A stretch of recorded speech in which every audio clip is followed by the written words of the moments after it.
Now, one has an idea of their own being or selfhood. One person's idea is not identical as another's about even that idea of self. If it were, you wouldn't have a self. The very word implies separation, differentiation. The self is distinct, unique, and utterly private. Any attempt to violate the self's autonomy via communication or relationship weakens the self and the experiences had by the self. Sharing has no validity to the self. There is no relationship between the self and the world of other people. Thomas Godwin, the father of Mary Shelley, said that in one sense, everything that goes by the name of cooperation is in a sense evil. And I think he was talking about this. Never forget when you read passages like this, though, that what I'm really talking about is trying to discover all those forces that prevent you from coming to the self, both scientific and theological and social. The opposite, of course, of what we're talking about here is the consensus that is now becoming ubiquitous, which is what people want. They want to turn off all of that stuff in their heads. We send our children there, we indoctrinate them into saying, what makes you the same as everybody else? And it's not wrong to do that, but to the extent where the selfhood is erased and the ubiquitous collectivity, basically nothing is... that. You know what, that's right, the global village is rising on the death of a man's individuality, his own sense of self. Is that a good thing? You know what's going to happen? The more that this takes place, the very individual will become totally expendable. A very important point, which I guess we can't have time to go into, is the whole idea of the subject-objective thing, where the psychologist Jung has even discovered that, look, your unconscious content, this is an aspect of yourself, is regarded as separate and objective. In psychological terms, it's one of the arguments psychologists use against scientists, by the way, but they say that internally, a man's own inner thought processes, his content of his own unconscious, is considered as external as a table or chair or tree or anything outside. What a predicament. We want to come up to look at a bit of something to do with relationships, so how this dynamic works more in our private lives, you see. But first we have a few points from Fromm on false love. As I've said in other works, it's not in fact anger, violence, hatred that has caused any of the world's problems. Not really. It's false love. People need to really give that some major thought. It's that which is posing as the real authentic thing that causes the problems. And Fromm talks about this. He says, the more love I turn toward the outside world and less love I have for myself, and vice versa. Freud is thus moved to describe the phenomena of falling in love as an impoverishment of one's self-love, because all love is turned to an object outside oneself. Right? And Fromm says, there is no word in our language which is being so much misused and prostituted as the word love. It has been preached by those who were ready to condone every cruelty if it served their purposes. It has been used as a disguise under which to force people into sacrificing their own happiness, into submitting their whole self to those who profited from this surrender. You know, what's done under the name of love is so corrupt. Fromm says the majority of well-adapted individuals have lost their own self at an early age and replaced it completely by a social self offered to them by society.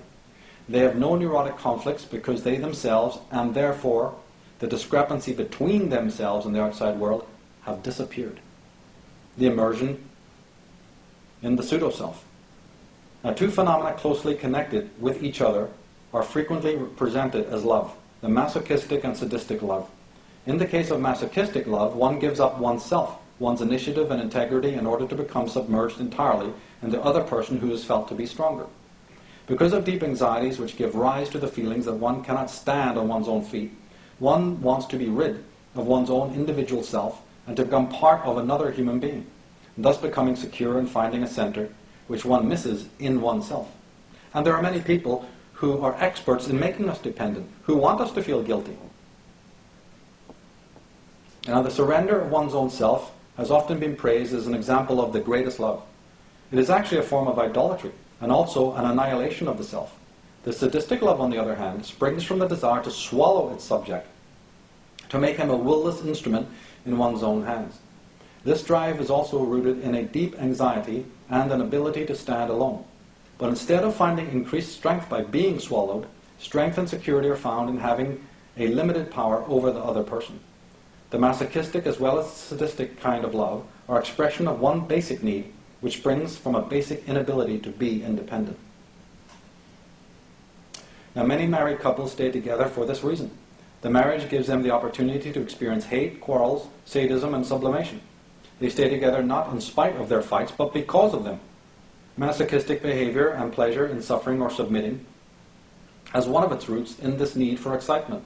Masochistic persons suffer from the difficulty of being able to initiate excitation and of reacting readily to normal stimuli. But they can react when the stimulus overpowers them, as it were, when they can give up themselves to the excitement forced upon them. See. Oh, religion. Slaves, submit yourself to your masters with all respect, not only to those who are good and considerate, but also to those who are harsh. For it is commendable if a man bears up under pain of unjust suffering, because he is conscious of God. But if you suffer for doing good and you endure it, this is commendable before God.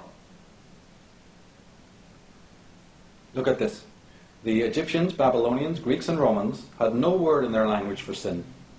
The Israelites introduced both the word and the concept into the stream of Western civilization, and by so doing diverted it. I've had this quote so many times. We look at it one more time in this context. So we have a clear definition of psychopathy and tyranny.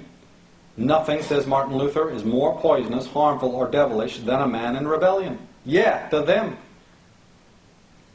The ones who are bending over backwards to rape you of every kind of selfhood that you could imagine. Or immerse you in the collective, make it so seductive with their talismanic words. It's not that sports and enjoyments are wrong, it's just what is it predicated upon. Or again, since they know that a lot of people, right, want to break away from that, they're not happy with that, you create the gimmick merchants who will take you a little bit further, you see, who will promise you all sorts of escapes from that mediocrity. But we have to question whether or not that's really ultimately authentic. Are they really helping us to find ourselves, or are they just creating a new set of allegiances? Or there's a total dropout. Just like, I can't handle this anymore, and flop. The person just gives in to the mass, the Dionysian mass. As we've been studying, there's a whole net of deceivers waiting there to entrap. As Krishnamurti said, it is no measure of health to be well adjusted to a profoundly sick society. And we'll finish off by reciting his amazing words that really help to encapsulate what we've been talking about here today. He said that truth is a pathless land, and you cannot approach it by any path whatsoever, by any religion, by any sect. Truth, being limitless, unconditioned, unapproachable by any path whatsoever, cannot be organized. Nor should any organization be formed to lead or to coerce people along any particular path. My only concern is to set humanity absolutely, unconditionally free. Man cannot come to it through any organization, through any creed, through any dogma, priest, or ritual, not through any philosophical knowledge or psychological technique. He has to find it through the understanding of the contents of his own mind, through observation, and not through intellectual analyses or introspective dissection. But this is also very much a collective movement.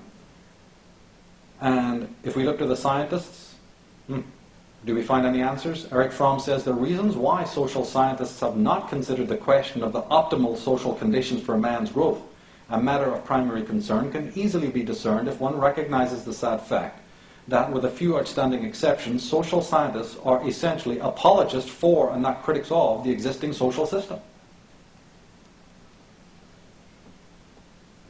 Mathematicians try to negate the validity of supernatural experiences and phenomena, I write.